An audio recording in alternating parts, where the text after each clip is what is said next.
नमस्कार, सीधे कुंभ से कार्यक्रम में आपका स्वागत है। आज मैं आपके साथ हूं हेमेंद्र तोमर। यूं तो कुंभ शब्द का अर्थ है कलश। कलश का पर्याय ही घट है, घड़ा है और गागर है। यहां प्रयागराज में लगे कुंभ का आशय भी यही है। जहां देश की संस्कृति इस गागर में समाहित दिख रही है। यहां गागर में सागर को देखना है तो कुंभ को देखिए। इस देश की धर्म, अध्यात्म व सत्य सनातन संस्कृति को देखना और समझना है तो कुंभ में इसकी झांकी मिलती है। मकर संक्रांति से प्रारंभ हुआ कुंभ इस बार कई मायनों में अनूठा है। जब कहते हैं कि दुनिया का सबसे बड़ा व अनूठा मेला कुंभ है तो बात केवल यही नहीं रुकती, बल्कि कुंभ एक कौतूहल भी प्रस्तुत करता है। कुंभ मार्गदर्शन प्रस्तुत करता है। कुंभ जीवन का चिंतन प्रस्तुत करता है। कुंभ जीवन का मनन प्रस्तुत करता है। कुंभ सामाजिक समरसता को प्रस्तुत करता है तो सर्वोच्च आध्यात्मिक चेतना भी प्रस्तुत करता है। कुंभ का यही संदेश पूरी दुनिया में जाता है और विश्व गुरु भारत का स्वरूप इसी से सामने आता दिखता है। और यही कारण है कि पूरी दुनिया से लोग इस कुंभ में खिंचे चले आते हैं। इसी क्रम में आज पहली बार दुनिया भर में बिखरे भारतवंशियों का एक बहुत बड़ा प्रतिनिधिमंडल कुंभ में आया। 3000 से भी ज्यादा प्रवासी भारतीय जनों ने प्रयागराज कुंभ पहुंचकर आज स्नान, ध्यान और दान किया। अपनी जड़ों और अपनी मूल देश की संस्कृति से जुड़ना कुंभ के इतिहास में नया अध्याय जोड़ता है। इस बड़े दायरे को और भी ज्यादा बड़े फलक पर लेकर आए इस कुंभ के बारे में हमसे चर्चा करने के लिए इतिहासविद और अंतर्राष्ट्रीय मामलों के विशेषज्ञ डॉक्टर रहीस सिंह स्टूडियो में मौजूद हैं। आपका बहुत बहुत स्वागत है डॉक्टर सिंह। डॉक्टर सिंह, आपसे पहला सवाल है कि इस बार के कुंभ में अंतर्राष्ट्रीय परिप्रेक्ष्य के आधार पर क्या क्या नवीनताएं देखते हैं? देखिए हेमंत जी, जब कोई अवसर होता है अपनी संस्कृति को सार्वभौमिक बनाने का, अपनी संस्कृति से अपनी संस्कृति की उन मूल जड़ों को या जो डेराइव्ड शाखाएं हैं उनसे जोड़ने का, और ये जब सारे जुड़ते हैं तो उसकी भव्यता या उसकी यूनिवर्सलिटी जो है वो अपने आप साबित हो जाती है। अब तक के अगर आप कुंभ देखें जो होते थे वो एक सामान्य सांस्कृतिक उत्सव की तरह होते थे। इस बार का जो कुंभ है, जिसको मैंने निकट से देखा, वहां जाकर के भी देखा, इंफ्रास्ट्रक्चर से लेकर अन्य चीजों तक देखा, और जिस तरह से प्रवासियों के साथ साथ भारतीयों का जो समागम है गंगा में, तो मुझे लगा कि ये संगम केवल दो नदियों का नहीं है, ये भारत की उन तमाम संस्कृतियों का जो उसकी शाखाओं के रूप में अलग अलग थीं, वो सभी की सभी इस गंगा और यमुना के संगम पर विद्यमान हैं।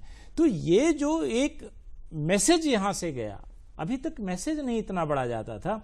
इस संदेश में अगर आप देखें तो दुनिया के लिए बहुत सारी चीजें छुपी हैं कि हम अध्यात्म का नाभिक हैं, न्यूक्लियस हैं, हम संस्कृति का न्यूक्लियस हैं, और हम अपनी उस न्यूक्लियाई परंपरा को, जिसमें हम सबको समाहित करने की क्षमता रखते हैं, उद्देश्य रखते हैं, आत्मबोध रखते हैं, चेतना रखते हैं, फिर आज कुंभ में हम आपको दिखा रहे हैं कि वो सब विद्यमान है। तो इन सारे मायनों में ये कुंभ पहले से बहुत भिन्न है। पहले इस प्रकार की विशेषताएं हमें नहीं दिखती थी।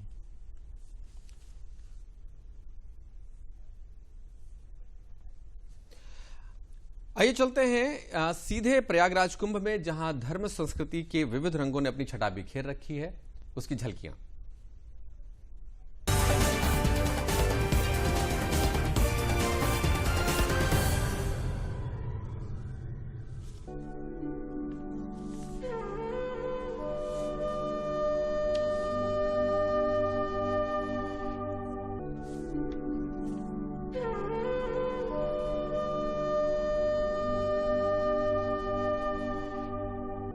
वाराणसी में 21 से 23 जनवरी तक प्रवासी भारतीय दिवस का आयोजन हुआ। इस बार पिछले साल की तुलना में 3 गुना अधिक प्रवासी आए। सरकार की कोशिश है कि प्रवासी भारतीय के अनुभव का लाभ मिले। आज प्रवासी अतिथि कुंभ मेले में हैं। मॉरिशस के प्रधानमंत्री प्रविंद जगन्नाथ ने आज कुंभ नगरी में संगम में आस्था की डुबकी लगाई, फिर संगम के तट पर बने हनुमान मंदिर में पूजा अर्चना की। उन्होंने कुंभ की सुरक्षा के लिए बने नए नियंत्रण केंद्र, एकीकृत कमान और कंट्रोल केंद्र का निरीक्षण किया।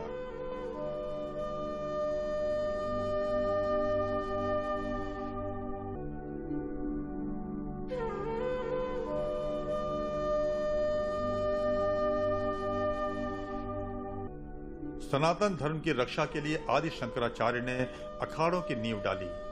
13 अखाड़ों में अस्त्र और शस्त्र का प्रशिक्षण होता है। अखाड़े के साधु हर रोज लाठी और तलवारबाजी में हाथ आजमाते हैं। दोपहर में अखाड़े का माहौल किसी युद्ध के मैदान जैसा हो जाता है। कोई लाठियों पर अपने हाथ आजमा रहा है, कोई तलवारबाजी में। इसके अलावा गोल चक्र में भी अपनी कला का जौहर दिखा रहे हैं।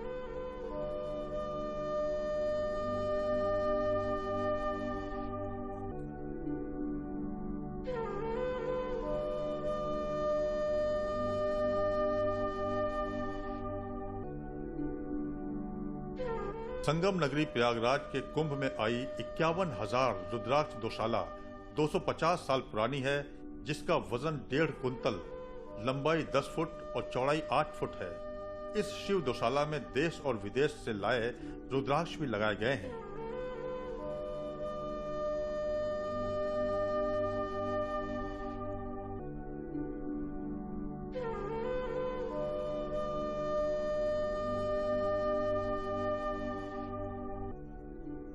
प्रयागराज में आयोजित होने वाले कुंभ को लेकर प्रयागराज मेला प्राधिकरण और शहरी निकाय के द्वारा महिलाओं की सुरक्षा और स्वास्थ्य पर भी विशेष ख्याल रखा गया है।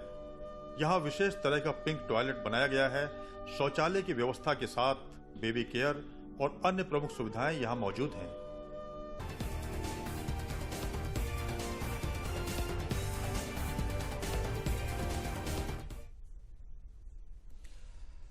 विकास जी, आज एक ऐतिहासिक घटना घटी है प्रयागराज के कुंभ में।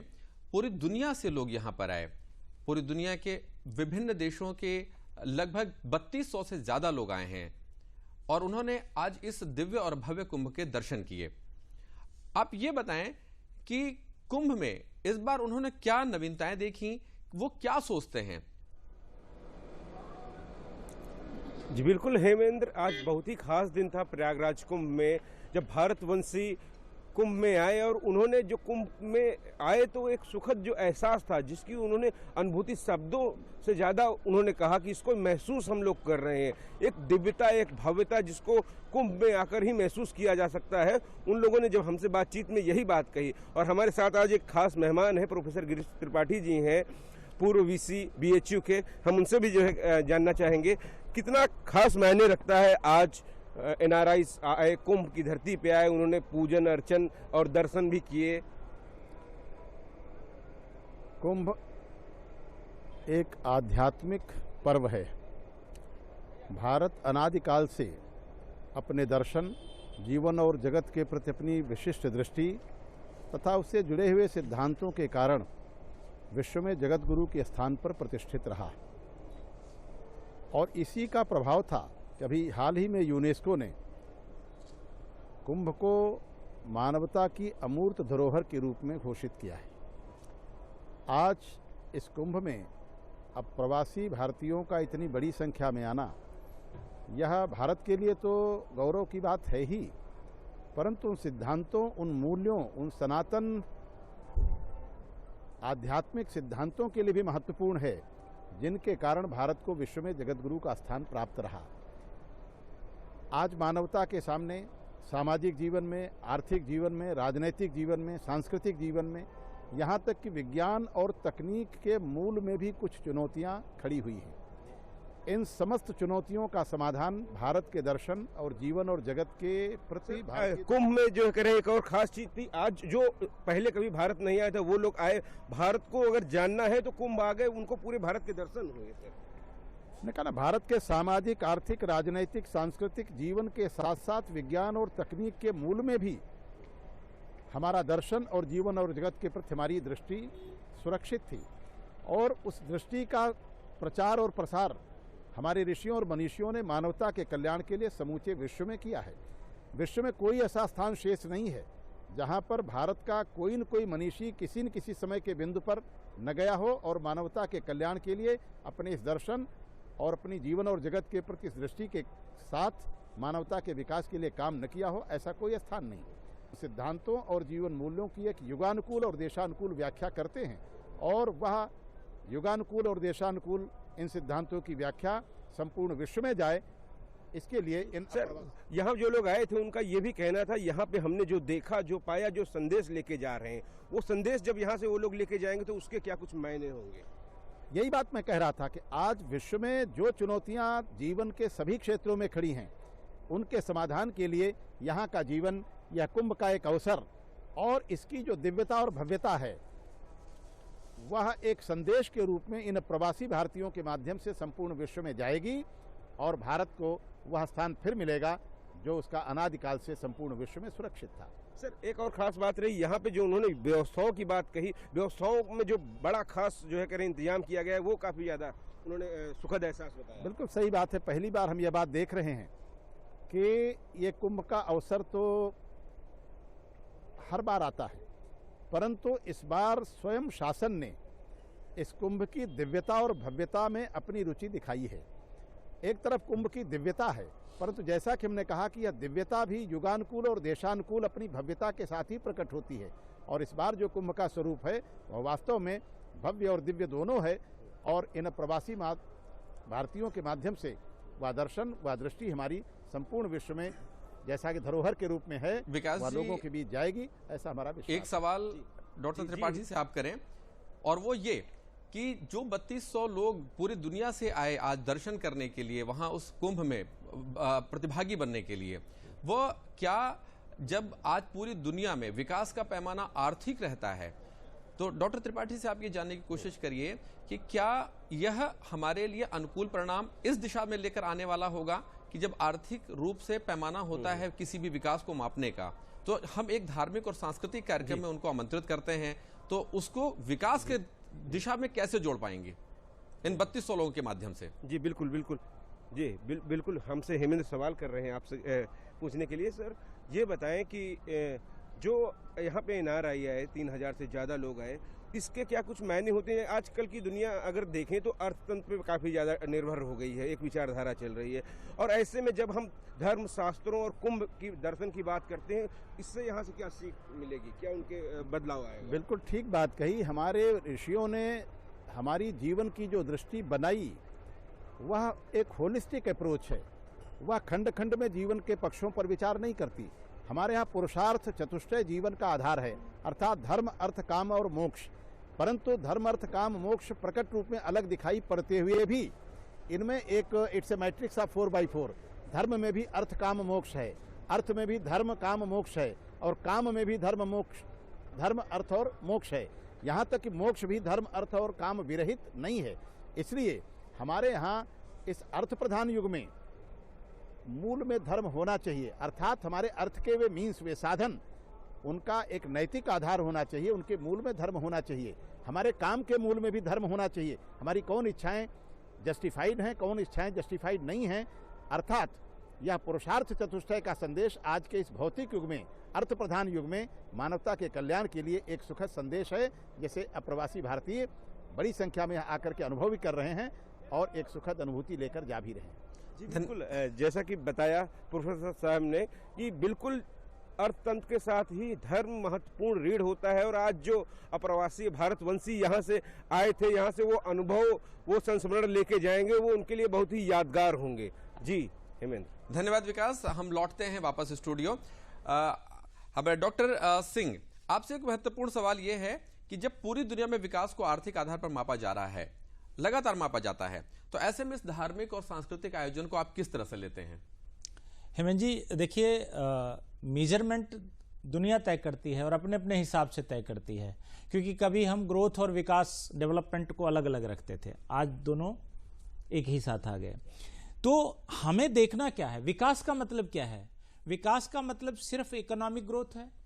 विकास का मतलब इकोनॉमिक ग्रोथ के साथ साथ हैप्पीनेस है, प्रॉस्पेरिटी है, उसके साथ साथ जो हमारी अपनी सांस्कृतिक आध्यात्मिक जड़ें हैं उनको भी बनाए रखना है।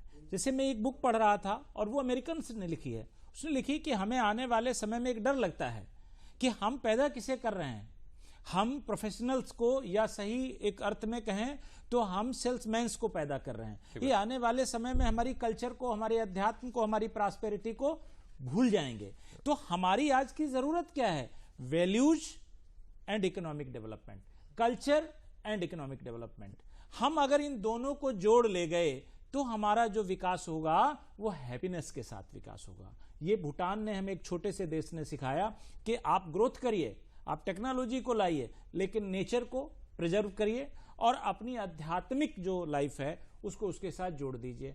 महाकुंभ हमारा जो है वो उस आध्यात्मिकता का सबसे बड़ा वाइब्रेंट है और उस हमारी सभ्यता का वो नाभिक है। अगर हम उसको वाइब्रेंट करके हम मॉरिशस ले जाते हैं, या हम कॉन्टिनेंटल पे बात कहें, हम कैरेबियाई देश से जोड़ रहे हैं, हम अमेरिका से जोड़ रहे हैं, हम ईस्ट एशियन कंट्रीज से जोड़ रहे हैं, हम अफ्रीकन कंट्रीज से जोड़ रहे हैं और यूरोपियन कंट्रीज से जोड़ रहे हैं। कल आप देखिएगा वो हमारे सांस्कृतिक एस्पेक्ट्स में निवेश करेंगे, वो हमारे आध्यात्मिक क्षेत्र में निवेश करेंगे, क्योंकि कमोडिटी और मैन्युफैक्चरिंग के क्षेत्र में अब हर कंट्री अपना इतना प्रोड्यूस करने लगा है। भारत के लिए अगर सबसे बड़ी अपॉर्चुनिटी है तो आने वाले समय में नॉलेज इकोनॉमी की, कल्चरल इकोनॉमी की, अक्वायर्ड जो हमारी इंटेलिजेंसिया है उसकी, और हमारी आध्यात्मिक अर्थव्यवस्था। तो चलिए आप इसी बात को लेकर हम वापस चलते हैं प्रयाग कुंभ, जहां पर हमारे संवाददाता विकास सिंह ने जो पूरी दुनिया से आए हुए भारतवंशी थे उनके साथ उन्होंने जो बातचीत की।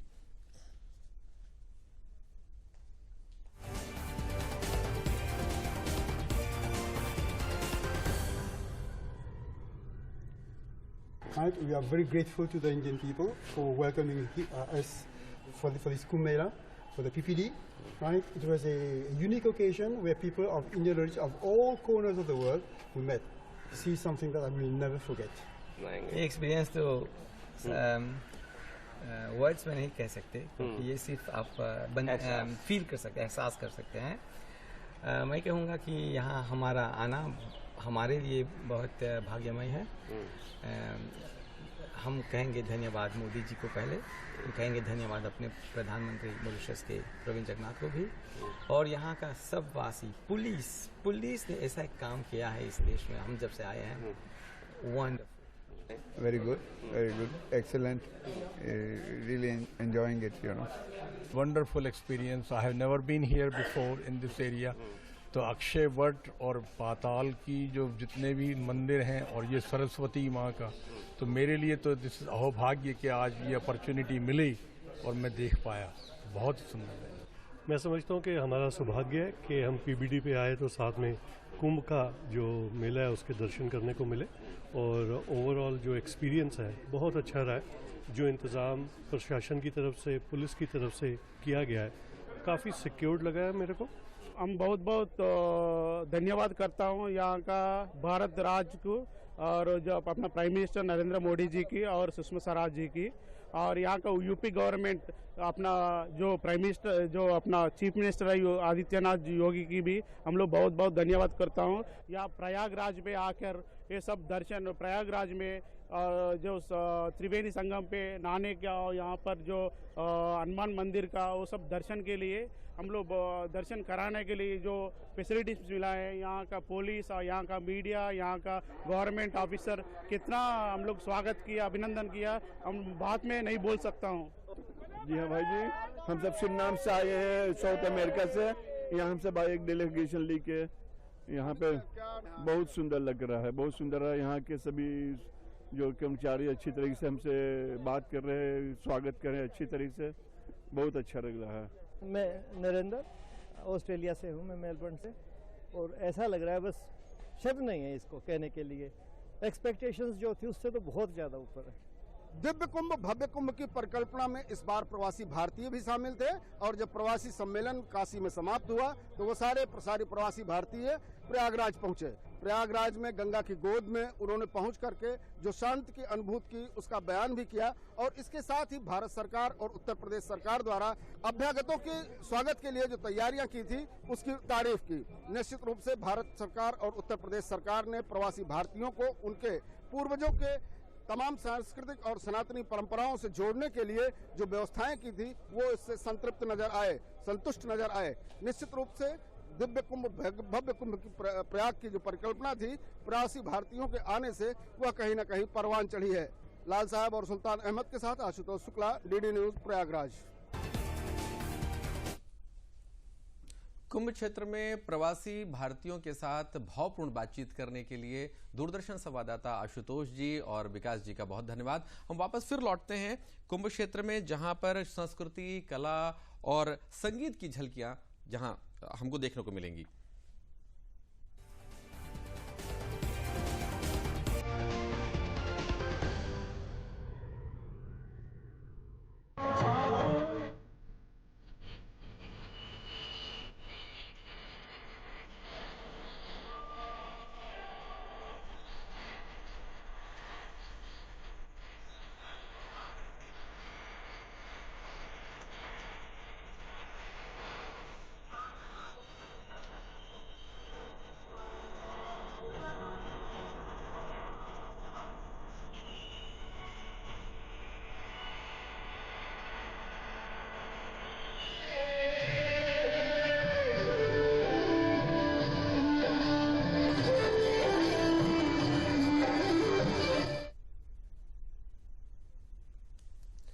वापस हम आते हैं स्टूडियो और डॉक्टर सिंह, आपसे वापस हम एक सवाल पर आते हैं। ये जो भी जिस प्रकार का भी आयोजन है, इसके दूरगामी परिणाम भारत के पक्ष में क्या दिखने वाले हैं? हेमंत जी, केवल इसके दो पहलू देखिए। जैसे हमारा जो वैदेशिक नीति है उसका मूल क्या था? संवाद की कूटनीति जी। और अगर आप 2014 के बाद अगर हम अपने प्रधानमंत्री नरेंद्र मोदी जी को देखें तो उन्होंने बेसिकली विदेश नीति को फोकस किया है परंपरा, संस्कृति और इतिहास जी। उन्होंने ये उसी का परिणाम था कि ये हमारा योग दिवस जो है वैश्विक उस रूप में स्वीकृत हुआ। तो जाहिर सी बात है, अगर योग और अध्यात्म इन दो को, यानी कुंभ आध्यात्मिक उसका केंद्र है और योग को हम पहले से ले आए, हमारी विदेश नीति के लिए एक ये पुख्ता बांड जो है निर्मित करेगा, जिसके आधार पर हम इकोनॉमिक डिप्लोमेसी, कल्चरल डिप्लोमेसी और पॉलिटिकल डिप्लोमेसी, इसको हम आगे बढ़ा सकते हैं। क्योंकि दुनिया के अगर 300 प्रवासी आए तो हम मान लें कितने स्टेट्स, करीब करीब 100 के स्टेट्स के आसपास हमारे यहाँ उपस्थित हो गए। उन 100 देशों से हमारा एक सांस्कृतिक बांड बना, हमारा एक ऐतिहासिक बांड बना और हमारा रक्त और वंश का बांड बना।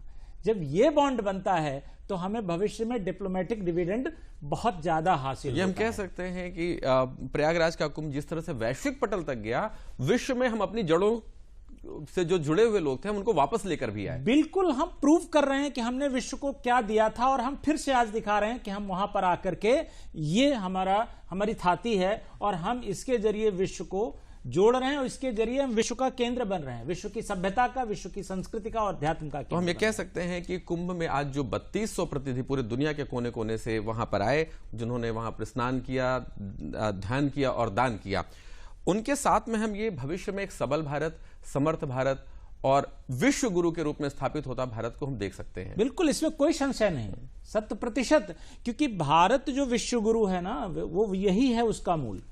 हम दे क्या रहे हैं? वसुधैव कुटुंबकम जी। हमने कब दिया?